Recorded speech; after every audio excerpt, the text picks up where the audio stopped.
Pelayanan dan prinsip pelayanan. Inilah sampan bersama saya Pater Domikevi SVD. Bapak Ibu saudara-saudariku yang terkasih, sampan berlayar menyapa Anda sekalian dimanapun Anda berada saat ini. Semoga diberkati dan selalu dilindungi Tuhan. Saudara-saudariku terkasih, di dunia ini kita hidup dengan tugas dan panggilan kita masing-masing. Setiap orang telah diberikan Tuhan pekerjaannya dan juga panggilan hidupnya. Prinsip dari semua yang kita emban dalam hidup, yaitu tugas dan panggilan kita adalah melayani. Jika kita bekerja di perusahaan, kita melayani di tempat tersebut. Jika kita adalah petani, kita juga melayani dalam konteks kita sebagai petani. Jika kita sebagai biarawan-biarawati, kita juga melayani. Intinya bahwa tak ada satupun tugas atau panggilan yang dijalani tanpa pelayanan. Jika itu dijalani tanpa pelayanan, maka kita sebenarnya adalah orang yang egois atau mementingkan diri sendiri. Saudara-saudariku terkasih, hari ini saya merefleksikan dan merenungkan sabda Tuhan dalam tema pelayanan dan prinsip pelayanan. Tentang pelayanan, kita belajar dari dua tokoh dalam kitab suci pada hari ini. Samuel mendapatkan panggilan Tuhan. Memang kisah tentang panggilan Samuel ini cukup dramatis. Awalnya ia tidak menyadari bahwa Tuhan sedang memanggilnya. Tetapi dengan perantaraan Eli, Samuel akhirnya disadarkan bahwa Tuhan sedang memanggilnya.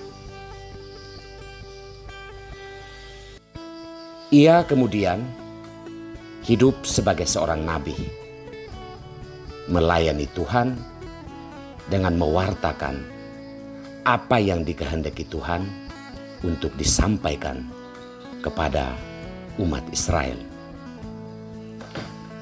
Sedangkan dalam bacaan Injil, kita mendengar selain Yesus dan para muridnya yang melayani orang-orang sakit dan juga mewartakan Injil, kita belajar dari ibu mertua Simon Petrus.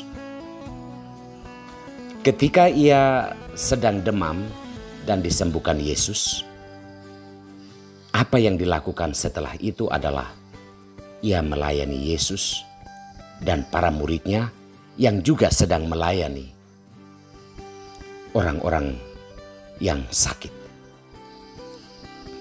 Itu pelayanan. Dalam konteks ini,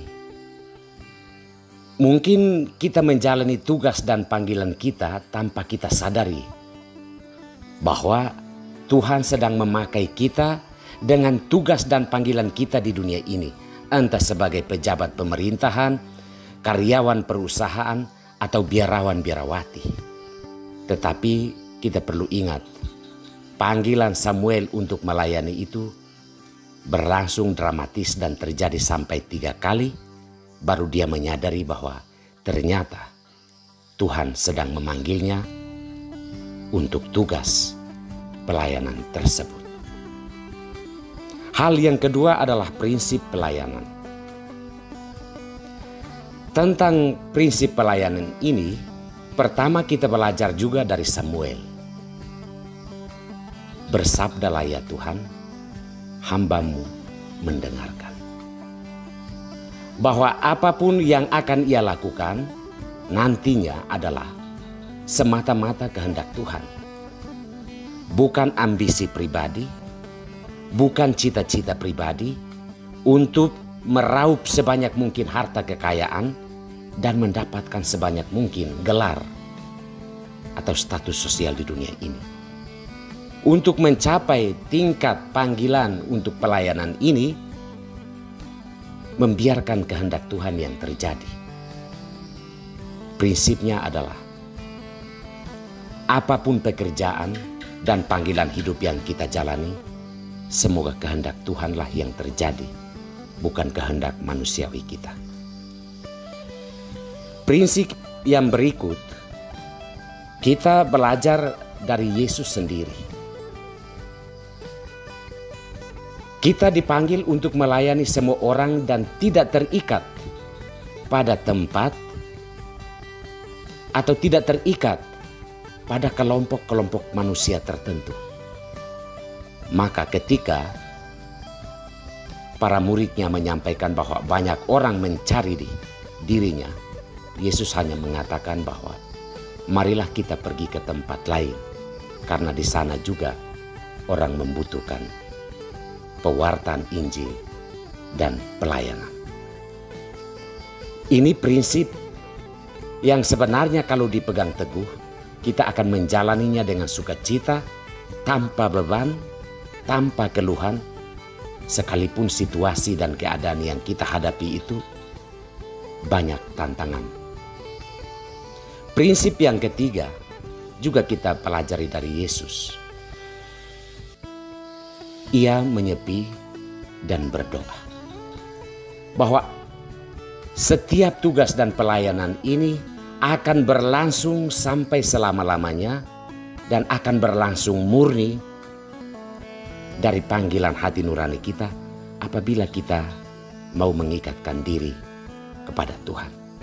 Maka doa dan kegiatan-kegiatan rohani adalah hal yang mendasar dari setiap tugas dan pelayanan kita, supaya pelayanan kita memang berorientasi pada kemuliaan Tuhan dan kebaikan sesama.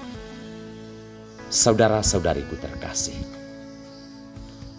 entah apapun pekerjaan dan panggilan hidupmu, kita semua dipanggil Tuhan untuk melayani di dalam lingkup kita masing-masing. Biarkanlah kehendak Tuhan terjadi dan ikatkanlah diri padanya dalam doa-doa, supaya kita tahu bahwa hidup ini tidak lain tidak bukan adalah melayani Tuhan dan sesama. Tuhan memberkati kita semua.